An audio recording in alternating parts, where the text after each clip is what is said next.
Good evening, and welcome to The Lens, Women, Art, and Revolution.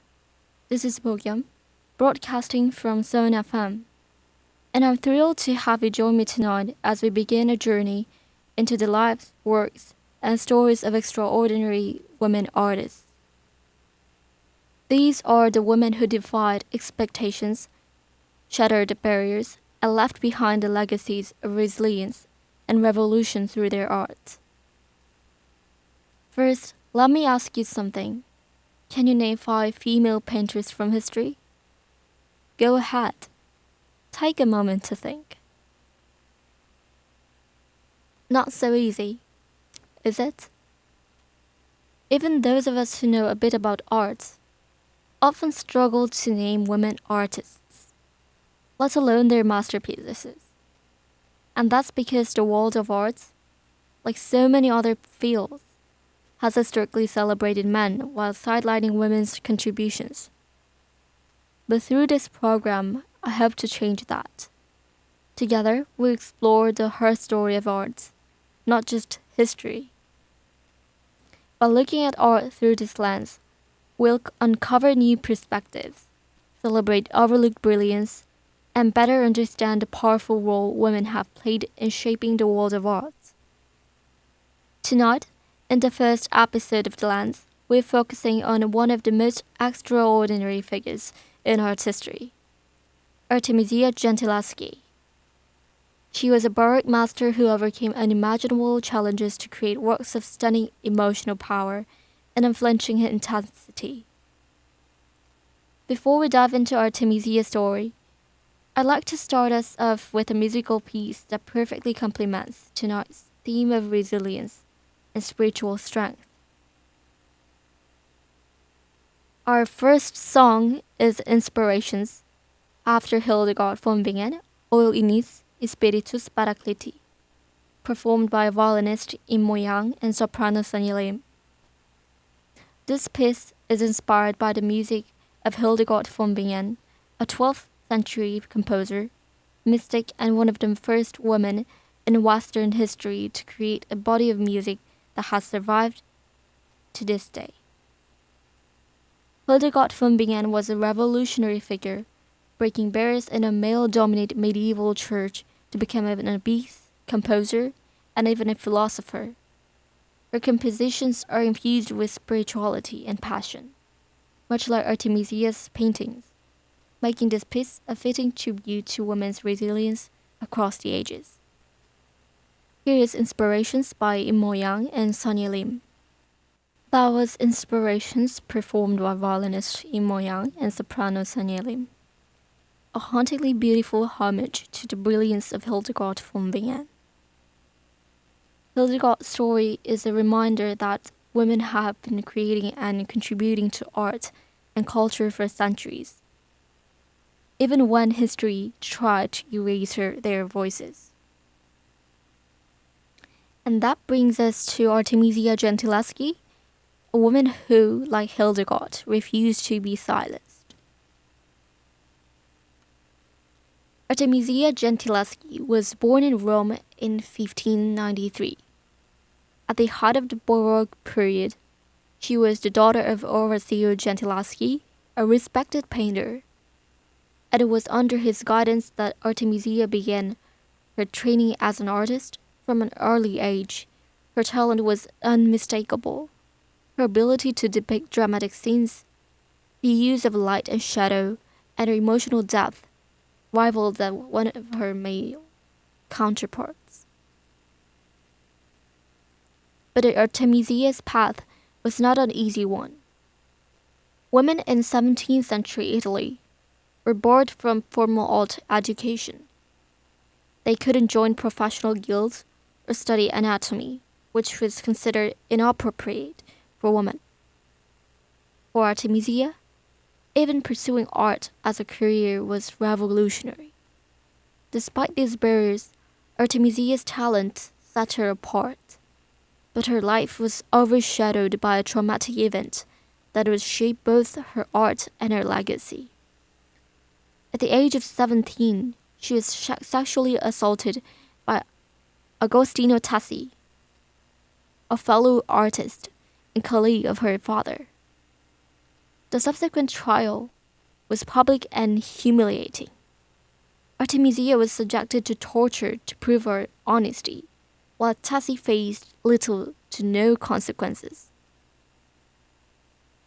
And yet, Artemisia refused to let this tragedy define her.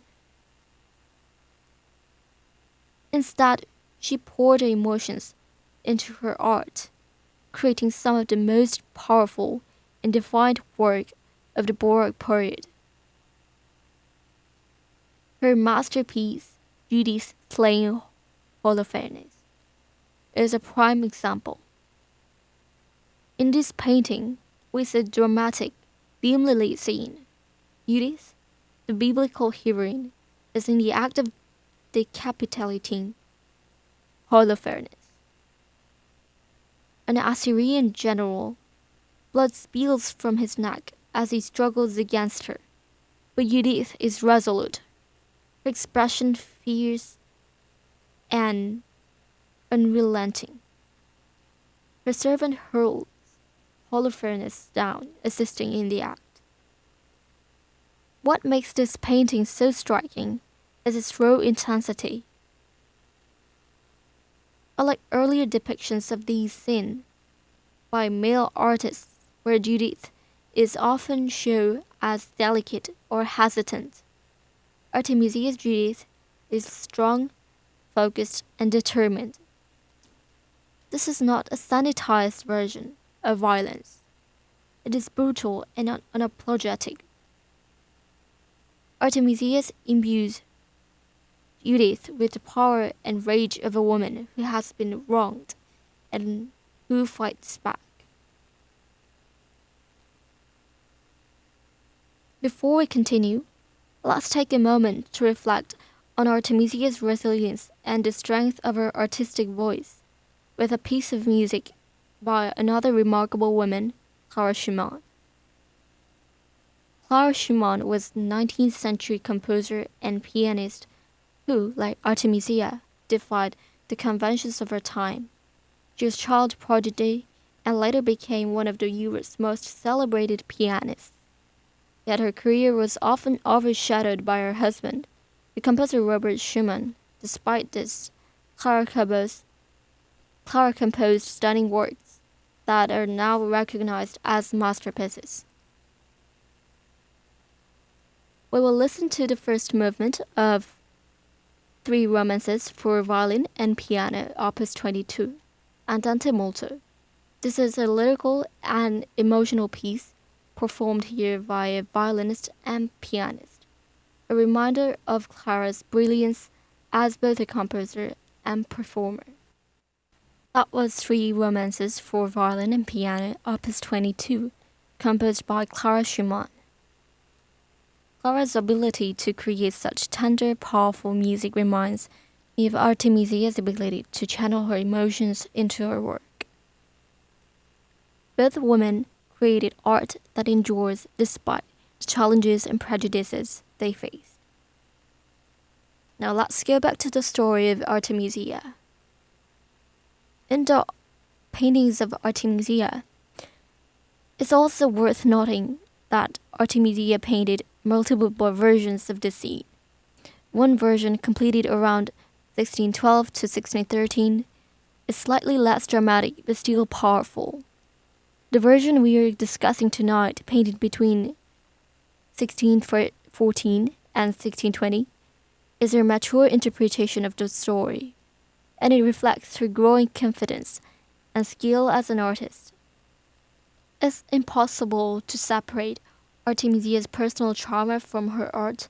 Judith slaying Holofernes is often interpreted as a form of catharsis, a way for Artemisia to reclaim her agency and express her anger. In the biblical story, Judith is a widow who saves her people by seducing and assassinating Holofernes. In Artemisia's version, Judith's act of violence becomes a metaphor for resistance against male oppression. The physicality of the painting, the force, the blood, the intensity, reflects not just biblical narrative, but also Artemisia's personal fight for justice and autonomy. Artemisia's Judith slaying Holofernes is often compared to Caravaggio's painting of the same subject. Created around 1598, Caravaggio's version is dramatic and tense. There is noticeable difference in how Judith is portrayed. In Caravaggio's work, Judith appears almost reluctant. Her expression is distant, as if she's trying to disassociate herself from the act of violence. The servant, too, is older and less involved in the scene. But Artemisia's Judith is fully engaged.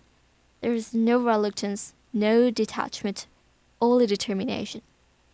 Artemisia's version is more dynamic, more visceral, and arguably more realistic. She doesn't shy away from the messiness of the act, or the physicality required to carry it out. Through this comparison, we can see how Artemisia's perspective as a woman artist brings something entirely new to the story. Her Judith is not an idealized figure. She is a powerful, multidimensional character who takes control of her own narrative. Artemisia Gentileschi's story is one of the resilience and triumph. She rose above personal tragedy and societal barriers to become one of the most celebrated painters of her time. Her work, particularly Judith's slaying Holofernes, continues to inspire us today, reminding us of the power of resistance, strength, and survival. And that's why this painting still resonates so strongly today. Artemisia's Judith slaying Holofernes is not just about biblical heroine. It's about a timeless struggle for women to claim their power in a world that tries to silence them. Now let's go back a bit farther to the Renaissance and examine Sandro Botticelli's Judith and Holofernes, painted around 1470. This version tells a completely different story. Botticelli doesn't show the act of decapitation itself.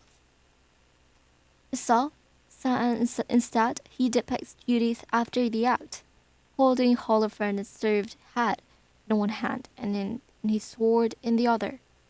Botticelli's Judith is graceful, almost ethereal. She's walking away from the scene of the crime, her expression calm and detached. Her body language suggests she's unaffected by what she's just done. In fact, Botticelli's Judith was often interpreted as a symbol of virtue and chastity. Her act of violence framed as a moral obligation, rather than a display of agency or power. In contrast, Artemisia Judith is anything but detached. She's in the middle of the action, fully immersed in the moment. There's no escaping the physical and emotional reality of what's happening. Artemisia doesn't shy away from the brutality of the act. Instead, she confronts it head-on, forcing the viewer to do the same. We can also compare Artemisia's work to that of Peter Rubens, who painted Judith with the head of Holofernes in 1616.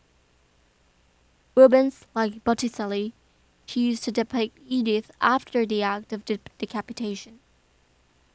In his painting, Judith holds Holofernes' served head aloft, a look of quiet satisfaction on her face. But Rubens' Judith is sexualized in a way that Artemisia's never is. She painted as voluptuous, her body idealized according to the male gaze.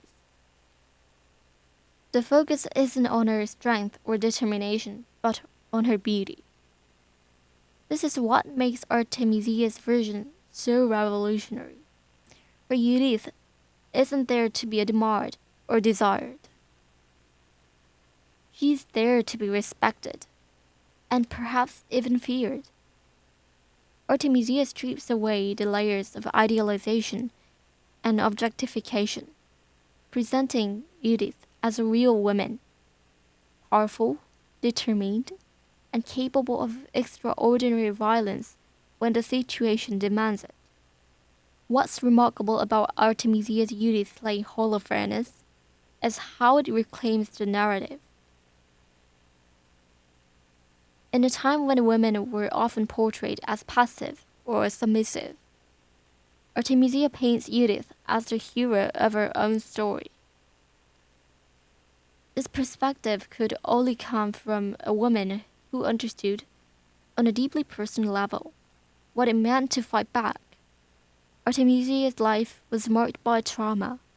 Her assault by Agostino Tassi and the subsequent trial were public humiliations that would have destroyed many others.